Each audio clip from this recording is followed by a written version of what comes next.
వి gold trusted gold buyers తాకట్టులో ఉన్న బంగారాన్ని విడిపించి ఈ రోజు ఉన్న మార్కెట్ ధరకే కొనబడును.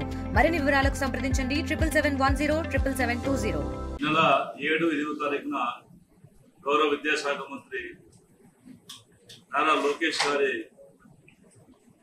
కళ్యాణదుర్గ పర్యటన భాగంగా ఈరోజు సమావేశం సభాస్థలి గురించి ఏర్పాట్ల గురించి మా గౌరవ శాసనసభ్యులు అమీర్ సురేంద్ర ప్రసాద్ గారి ఆధ్వర్యంలో మా సహచార ఎంపీ ప్రసాద్ గారు అదే మా జిల్లా అధ్యక్షులు వెంకటేశ్వర యాదవ్ గారు కలిసి ఆ సభా ప్రాంగణాన్ని సందర్శించి భారీ ఎత్తున 8వ తారీఖున భక్త కనకదాస జయంతి కార్యక్రమాన్ని ప్రభుత్వ పరంగా గౌరవ ముఖ్యమంత్రి నారా చంద్రబాబు నాయుడు గారు ఇచ్చినటువంటి ఆదేశాల మేరకు ఈ కార్యక్రమాన్ని కళ్యాణదుర్గంలో ఏర్పాటు చేయడం, ఆ కార్యక్రమాన్ని పూర్తి స్థాయిలో జయప్రదం చేయడం కోసం ఈరోజు కలెక్టర్ గారు అదేవిధంగా ఎస్పీ గారు ఇచ్చేసి లోకేష్ గారి పర్యటనకు తీసుకొచ్చినటువంటి జాగ్రత్తల గురించి, ఆ పర్యటన గురించి పూర్తి స్థాయిలో ప్రజలకు వివరాలు తెలపడం కోసం ఈరోజు ఈ కార్యక్రమంలో ఒక సందర్శన చేసి అందుకు కూడా కలవడం జరుగుతూ ఉంది.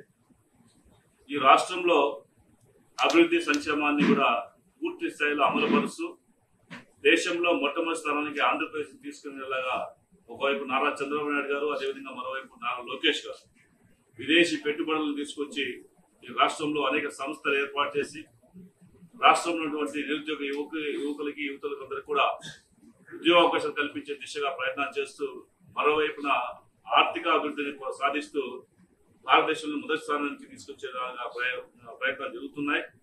మా యువ నాయకుడు భవిష్యత్ నాయకుడు లోకేష్ బాబు గారు ఆధ్వర్యంలో కనక దాసు యొక్క విగ్రహావిష్కరణ జరగబోతుంది. దానికి ఈరోజు ఎస్పీ గారు అయితేనేమి, కలెక్టర్ గారు అయితేనేమి, స్థానిక శాసనసభ్యుల సోదరులు సురేంద్ర బాబు అయితేనేమి, మిత్రులు మా అంబికా లక్ష్మీనారాయణ గారు, సోదరుడు వెంకటేశ్వర యాదవ్ గారు, అదేవిధంగా నాయకులందరూ కూడా ఈరోజు ఆ సభాస్థలికి వెళ్ళి అక్కడ ఏ విధంగా ఏర్పాటు చేయాలనే దాని మీద కలెక్టర్ ఎస్పీ గారు వచ్చారు. అవన్నీ కూడా చుట్టూ తిరిగి ఏమేమి ప్రికాషన్స్ తీసుకోవాలన్నీ కూడా తీసుకోవడం జరుగుతుంది.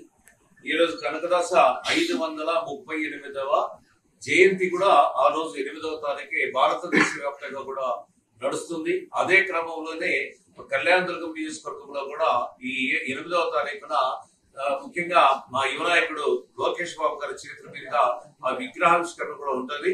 ముఖ్యంగా సురేంద్ర బాబు గారి ఆధ్వర్యంలో ఇక్కడ కూడా సామాజిక న్యాయం చేయాలనేటువంటి ఒక తలంపుతో ఈ రోజు ముఖ్యంగా కనకదాసు విగ్రహం అయితేనేమి, అదే విధంగా వాల్మీకి విగ్రహం అయితేనేమి, ఇలా అన్ని సామాజిక న్యాయం చేయాలనేటువంటి ఉద్దేశంతో అన్ని కులాలు, అన్ని మతాలు అందరినీ గౌరవించాలనేటువంటి ఒక ఆశయంతో ముందుకెళ్తా ఉన్నాడు.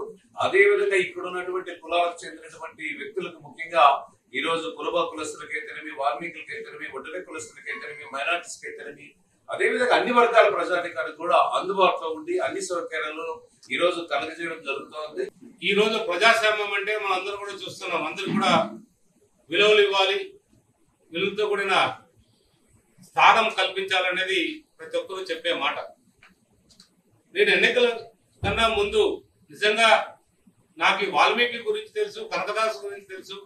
కానీ ఇంతమంది కనకదాసుని పూజిస్తారు, ఇంతమంది వాల్మీకులను పూజిస్తారు అనేది ఎమ్మెల్యేగా ఎన్నికైన తర్వాత నేను తెలుసుకోగలిగాను.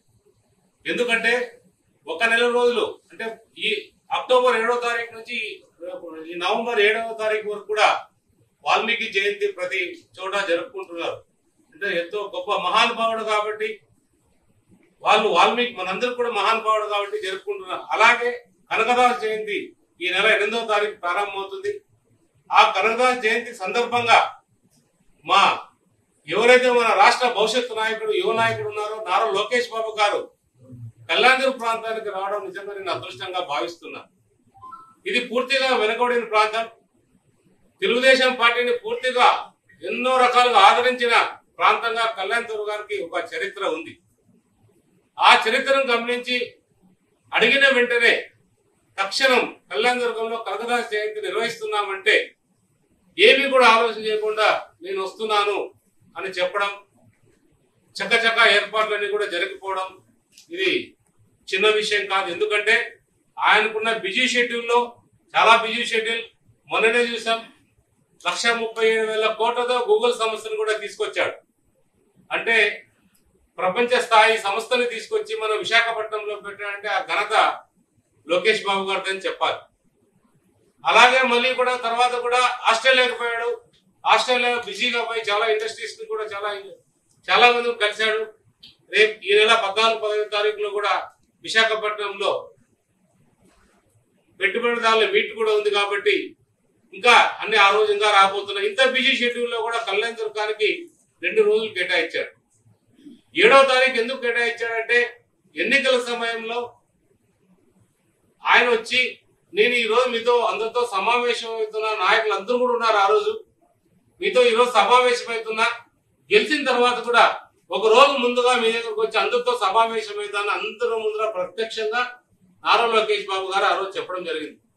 అసలు మేమే ఊహించుకోవాలి. నైట్ ఆల్టూ నేను అడిగాను అనంతపూర్లోనంటే కాదు కళ్యాణ్ దుర్గమే అంటే నిజంగా నాకు కూడా ఆశ్చర్యానికి గురి చేసింది. ఎంత పట్టుదల ఉంది నాయకుల పైన, కార్యకర్తల పైన, వాళ్ళతో కలవాలి, వాళ్ళతో కలిసి ఒక రోజు ఉండాలనే తాపత్రయంతో ఒక రోజు ముందు వచ్చి మరుసటి రోజు గొప్ప కనకదాస జయంతిని కూడా నిర్వహించడానికి ఆయన రావడం నిజంగా అదృష్టంగా భావిస్తున్నాం. చరిత్ర సృష్టించినోడు ఇప్పుడు ఆ చరిత్రని తిరగరాయబోతున్నాడు. అబద్ధాల గోడల్ని బద్దలు కొట్టి నిజాలను రాగా మీ ముందుంచబోతున్నాడు. నిజమైన వార్తల కోసం వెంటనే డౌన్లోడ్ చేసుకోండి రా యాప్ని.